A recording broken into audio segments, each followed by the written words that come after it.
The Onondaga County Sheriff's Office has provided a helicopter service to this community for 35 years.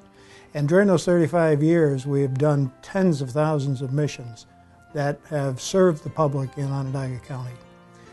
We have a police mission that we use the helicopter for, we have a fire mission that we use it for, and we have a medical transport mission, all very important missions. Our medical mission has been part of Air One for many, many years. There is a thing called the golden hour, which is the time that we can save a life. The accident happened at 8 p.m. and she was on the roof at Upstate at 9. It was a Saturday, and well, I came up here Saturday morning with one of my friends from high school, and it was a beautiful day. It was like 90 degrees, the lake was calm. Both of the men were on tubes, just towing them back and forth. And we got about halfway down the lake, and one had fallen off, and I'd stopped to pick him up. I pulled into one tube, and it went in with no problem. The other one, I couldn't get the rope, I realized was caught at the time. I thought was caught behind the outdrive of the boat. The rope from the tube had wrapped around the prop and basically stalled the boat. So I put the tubes in the boat and basically pulled the rope up from behind the outdrive, away from the prop, and tied it off to the ski tow, and really thought it would be fine. And we were like, all right, well, we're just going to idle slowly home. I started the boat and drove around in circles and made sure it was fine, turned and sharp and back and forth, and went a little faster, and was totally in my mind and heart and soul, sure that it was safe. You can imagine my daughter and this other gentleman sitting in the boat.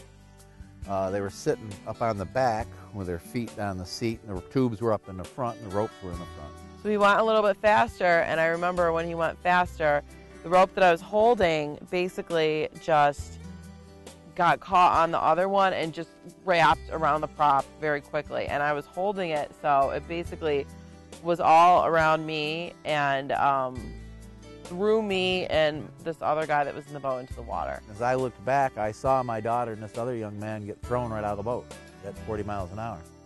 The boat instantly stalled. So then I screamed to my dad. I said, Dad, my leg is ripped off. And I was looking around, and the boat wouldn't start, and Laura was yelling to me. Their leg was gone, and I dove in the water and swam to her as quick as I could. We couldn't start the boat. We were in the middle of the lake. It's 8 o'clock at night. Had a cell phone on board that didn't work, didn't have coverage where we were. We just screamed as loud as we could for help. And finally, a guy came out who had a cell phone that worked. And for some reason in my mind all along, I knew that we needed a helicopter. I mean, I just knew. So I hollered to him that we needed a helicopter, and he made a call. So I was just like, I was like, thank you, Dad, because I always had such a great childhood. I grew up here, and my parents were wonderful, and, I had a wonderful, wonderful life. Laura had told me, she said that she'd had a great life, had been a good father, but she had to go. We were on a patrol flight. It was Chief Pilot Carl Mosgard, myself, and paramedic Paul Webster. We were flying in the western part of the county, and we heard a boat accident get dispatched. If I was shaking her, telling her that she wasn't going anywhere, this helicopter came out of nowhere. It was very, very quick from when we asked for a helicopter to when one came. And I remember thinking, how did it get here so fast? Like, I just couldn't believe it. The helicopter, he was right above us, spraying water in our face, and he took off and landed in the field. The fire boats were coming out at this time, and we got her in the boat, got her to shore. As we got her to shore, we took her off the dock, and a pickup truck came down, and we put her in the back of the pickup truck and went up the hill to the helicopter. Then we flew her to the hospital, which was a matter of maybe 15 minutes at the most. So we had her in the hospital within less than an hour of the accident. Well, I wrote the sheriff a letter after Thanksgiving.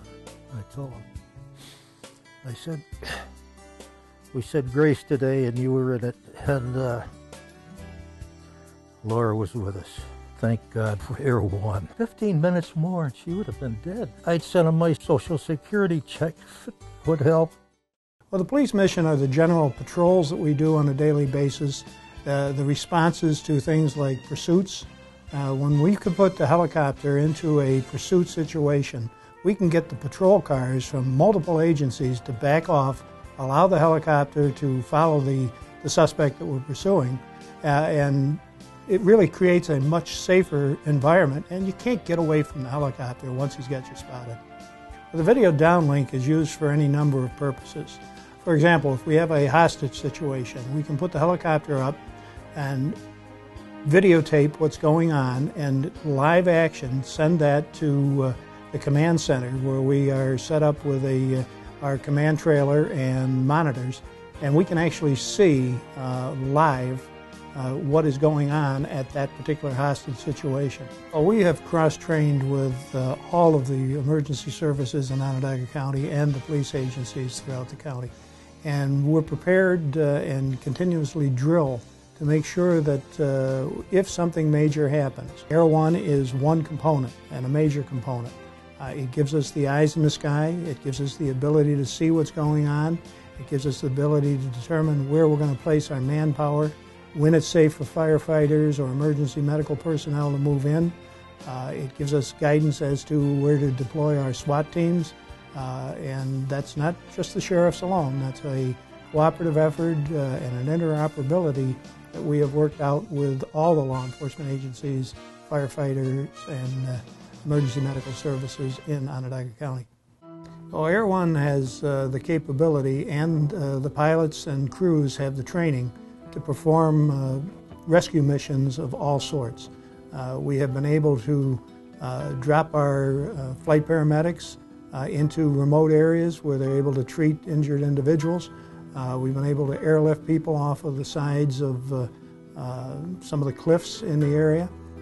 We have areas such as Pratt's Falls, where there's a very difficult climb from the bottom to the top. To try to bring somebody up would be almost impossible. We've been able to airlift some individuals from those kinds of situations. There's a number of rescues that we've been able to do with Air One, in addition to the lake rescues, both on ice and sometimes from boats that have capsized or caught fire. We've been able to airlift people from those in the various lakes and rivers throughout the county. The day was June. It was a 17-year-old female. The 17-year-old female fell approximately 150 to 200 feet down a straight rock cliff into the gorge. The female had suffered some significant injuries, and we were faced with a scenario where the difference between life and death could become time. The last time, we've done several, but the last time we did a manual gorge rescue because we couldn't get a helicopter.